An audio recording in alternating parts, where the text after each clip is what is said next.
Вивчаємо цікаві українські слова. У мене десь йде 5 слів в день. І я зробив список перші 1000 слів.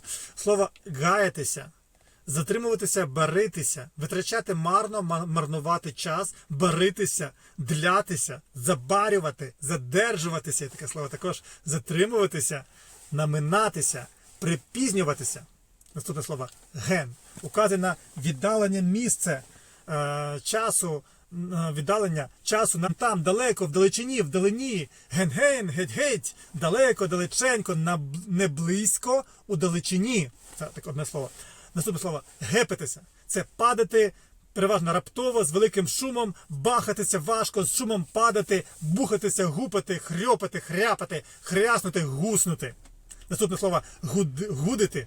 Виносити осуд, виражати незадоволення, ганити, протилежне хвалити, брити, ганити, ганьбити, засуджувати, огуджувати, плямити, таврувати, хулити, шельмувати. Наступне слово дивовижа. Це незвичайне видовище, диво, те, що викликає подив, рідко зустрічається. Те саме, що здивування, також таке інше значення. Приклади. Поки старійшина Волохів гаявся в княжому дворі, Ждан Будимирович кинув усю решту молодшої дружини до Ольжиного двору.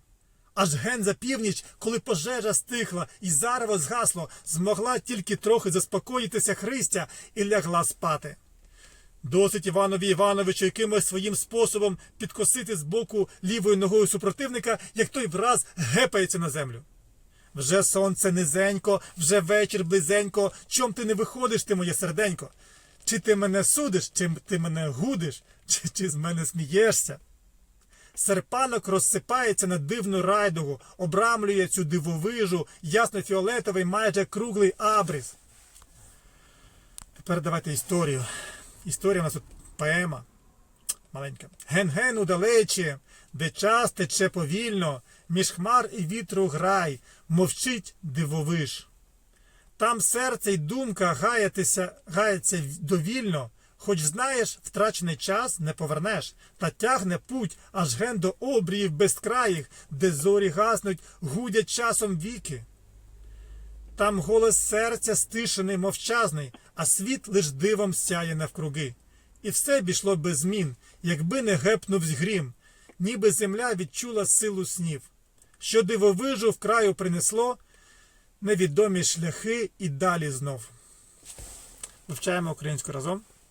Не забудьте підписатися на мій освітній канал Кайрос.